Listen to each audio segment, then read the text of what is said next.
Let's dive into pillar one, understanding the gap. To understand the gap, you must first understand this fundamental truth.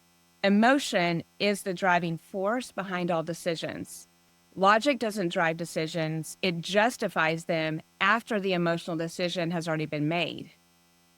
To get people to listen, you have to understand the gap between the emotion they're feeling right now and the emotion they want to feel. And so, for example, maybe your team resists your innovation or idea because they tell you there's not enough data to support the effort. The emotion they may be feeling is threatened, incompetent, or uncertain, and the emotion they're wanting is confident, valued, and secure. I want to tell you about a real story just to bring this to life. This is from a baby care brand that I worked with. A mom told us that she wanted natural products for her baby. But when her baby started crying during our interview, she grabbed adult milk from the fridge because she needed to stop the crying immediately and she was desiring to keep us comfortable. So her logical preference was natural products, but her emotional reality was needing peace in the chaos, so she made a different decision.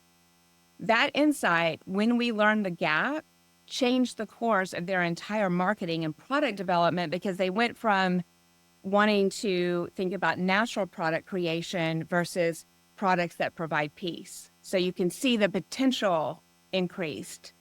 The gap between what we say we want logically and what we're actually feeling in the moment, that is where breakthrough insights live. And so if you think of emotion as being almost fuel that activates the kind of conversations, you want the fuel to be as clean as possible. So I've included an emotional fuel framework tool, which you'll find in that Empathy Bridge Starter Toolkit that I gave you.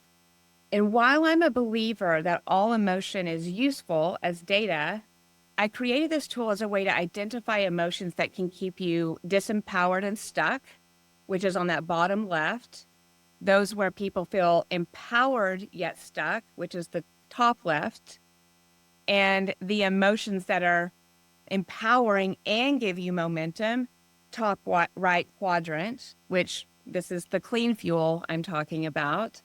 And then the emotions that are disempowering, even though you have momentum, which is that bottom. So by framing emotions in this way, you can start to see that the top right quadrant is where the emotions that move conversations forward collaboratively exist.